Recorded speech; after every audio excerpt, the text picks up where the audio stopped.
혹시 이런 생각해 보셨나요? 나이가 들어도 활력을 유지할 수 있을까? 일상에서 작은 변화로 큰 효과를 볼 수 있는 방법이 있을까? 오늘은 스탠퍼드 대학교의 저명한 뇌과학자 앤드류 후버만 박사가 추천하는 간단하고 효과적인 방법 6가지를 소개합니다. 여기에 노년층에게 더 특화된 팁도 함께 알려드릴게요. 지금 구독, 좋아요와 구독 알림 설정을 누르시면 중요한 정보를 놓치지 않으실 거예요. 그럼 노년의 삶에 활력이 생기는 6가지 실천법, 지금부터 시작합니다. 첫째, 아침에 햇빛 충분히 쬐기. 여러분은 아침에 일어나자마자 무엇을 하시나요? 커피 한 잔부터 찾으시나요? 아니면 스마트폰을 확인하시나요? 후버만 박사는 이렇게 권장합니다. 아침에 가능한 한 많은 양의 햇빛을 받으세요. 해가 뜨기 전에 깨어나셨다면 실내 조명을 밝게 켜고 해가 뜬 후에는 바깥에 나가세요. 실천 방법은 다음과 같습니다. 아침에 일어나면 제일 먼저 커튼을 활짝 열어보세요. 잠깐이라도 공원에 들러 햇살을 만끽해보세요. 날씨가 좋다면 아침 식사를 야외에서 해보는 것도 좋습니다. 왜 아침 햇빛이 그렇게 중요할까요? 우리 몸에는 생체 시계라는 것이 있습니다. 이 시계는 우리가 언제 깨어나고 언제 잠들고 심지어 어떤 시간에 식욕이 생기는지까지 조절합니다. 그리고 이 생체 시계를 가장 잘 맞추는 것이 바로 햇빛입니다. 또한 햇빛은 우리 몸에 비타민 D를 선물합니다.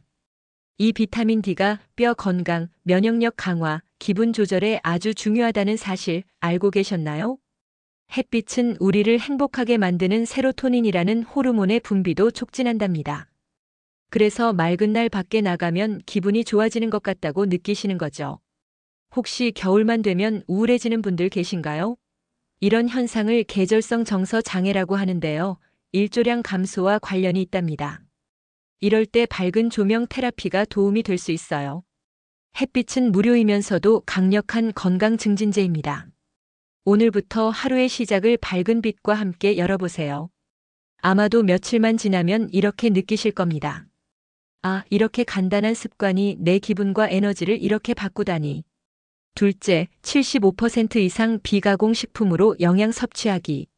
후버만 박사는 먹는 것의 75에서 80% 정도는 비가공 식품 또는 채소로 가공된 식품을 섭취해야 한다고 강조합니다. 잠깐만요. 그럼 제가 좋아하는 과자와 라면은요? 하고 걱정하실 분들도 계실 텐데요. 안타깝게도 이런 가공식품들은 우리 몸에 필요 이상의 설탕, 소금, 나쁜 지방을 제공한답니다.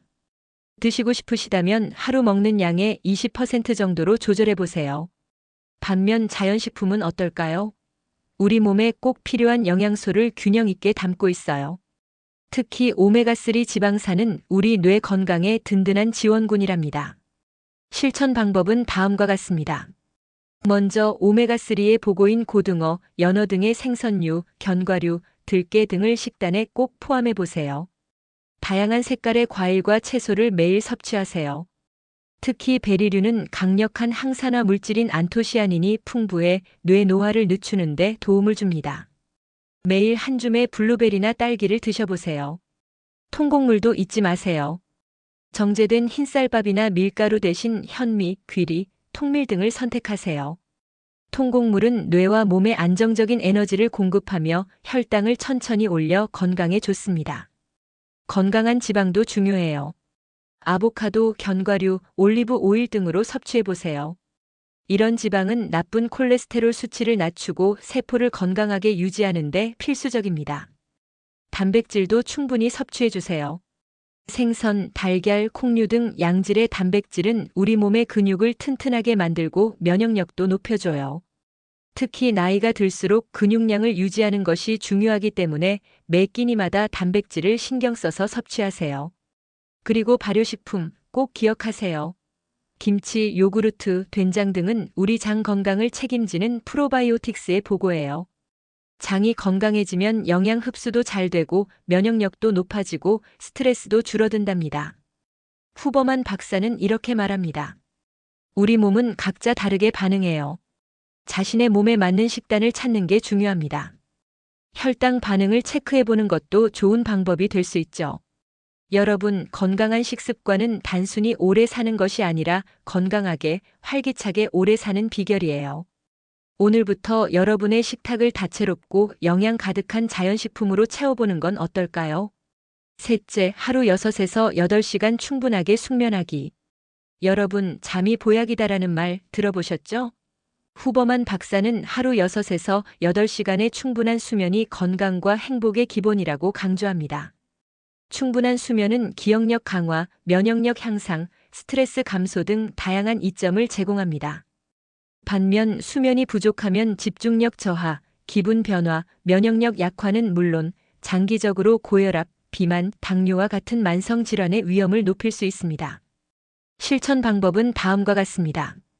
일정한 시간에 자고 일어나는 습관을 들이세요. 충분한 햇빛을 쐬세요.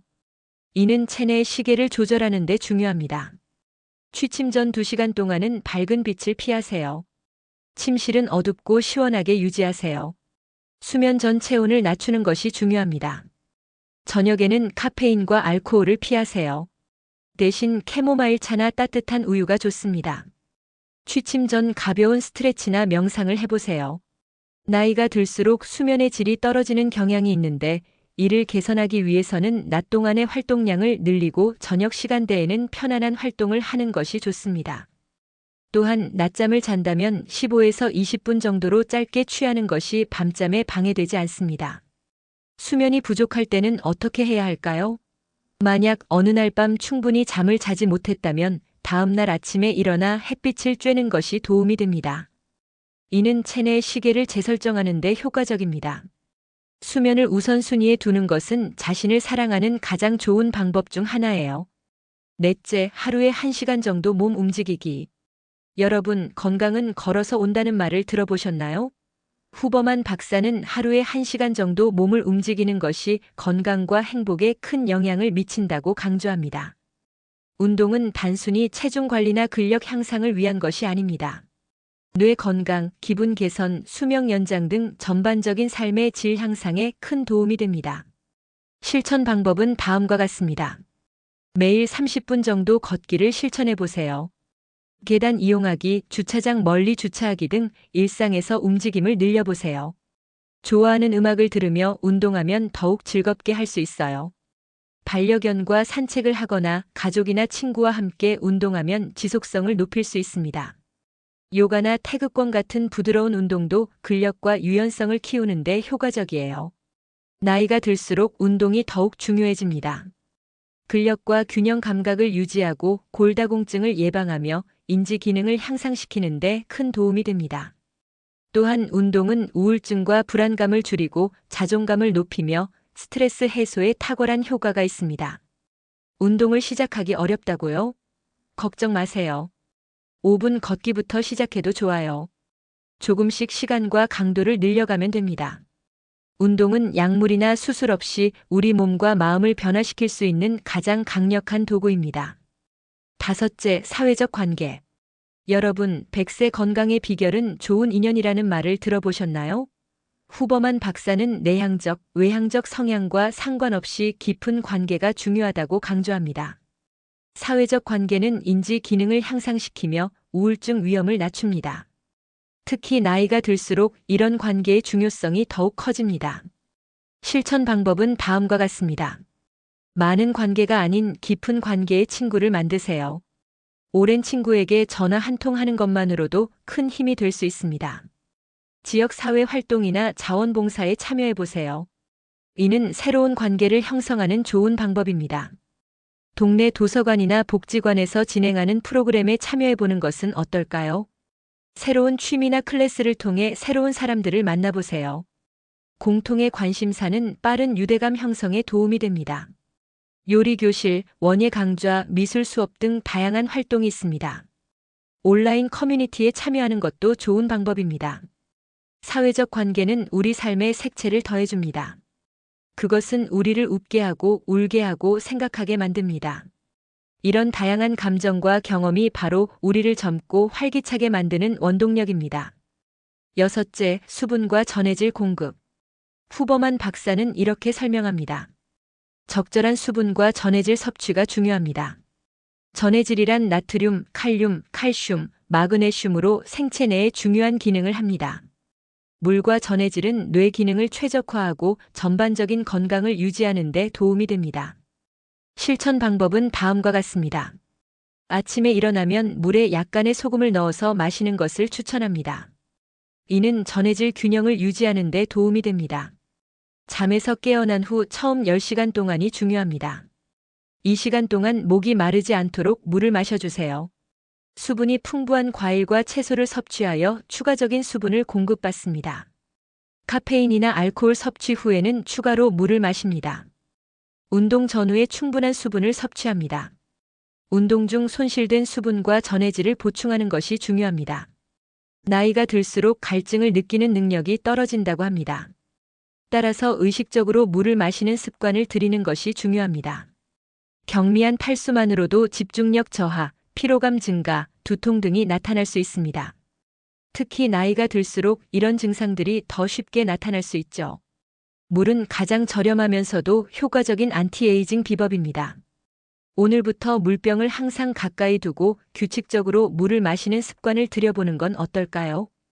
지금까지 삶에 활력이 생기는 6가지 실천법에 대해 자세히 알아보았습니다. 첫째, 아침에 햇빛 충분히 쬐기.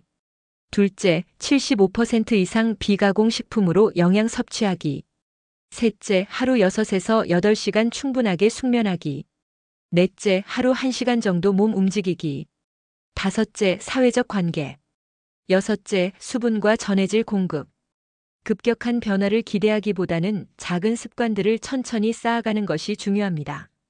예를 들어 운동을 시작할 때는 처음부터 격렬한 운동을 하기보다는 매일 10분씩 걷는 것부터 시작해 보세요. 그리고 점진적으로 시간과 강도를 늘려가는 거죠. 이런 방식으로 접근하면 부상의 위험도 줄이고 지속적인 습관 형성에도 도움이 됩니다. 또한 식습관을 개선할 때도 급격한 변화보다는 점진적인 접근이 효과적입니다. 예를 들어 매주 한 가지씩 건강에 좋은 음식을 식단에 추가해 보세요. 첫 주에는 아침 식사에 과일을 추가하고 다음 주에는 점심에 샐러드를 곁들이는 식으로요. 수면 습관을 개선할 때도 마찬가지입니다. 갑자기 취침 시간을 1시간 앞당기려고 하면 어려울 수 있어요.